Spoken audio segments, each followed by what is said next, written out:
Hena da para Higher Education North America e Expo aqui rato nos lo haya toda informação de gente, lo toma lugar dia 1 de dezembro próximo na Hyatt Airport, nesse caso aqui. Dentro quadro de MOU com nossa firma recentemente, na setembro, com Education USA, que o governo tem compacto com ela aqui para continuar. Pero dentro quadro também de trabalho grande com nossa vinta assim, com o ministro plenipotenciário, Jocelyn Cruz, na Washington. Desde 2022 e 2023, nós visitar diferentes universidades e colleges, tanto em Flórida e pouco mais arriba, South Carolina, Maryland, etc.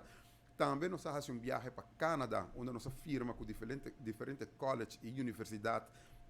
na Canadá, que solo hecho para nós por criar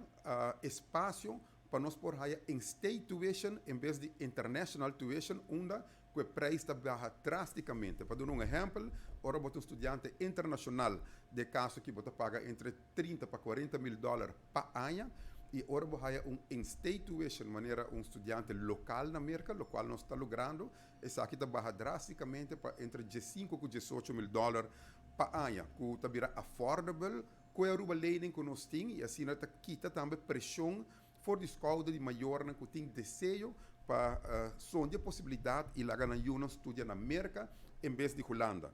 A la vez nós sabemos que tem rond 250 para 300 estudantes para ano para escolher para Holanda e entre 50 para 60 estudantes para ano para escolher rumo para a América. E agora aqui que programa bonita e grande que a América está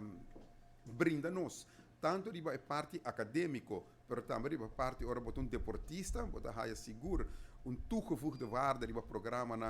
fenomenal e o que nós está hayando dilang que por logra em state tuition onde é preço ou placa tá rende para por pagar estudo na América, meta querer aqui seguro tá brinda oportunidade, mais oportunidade para os estudantes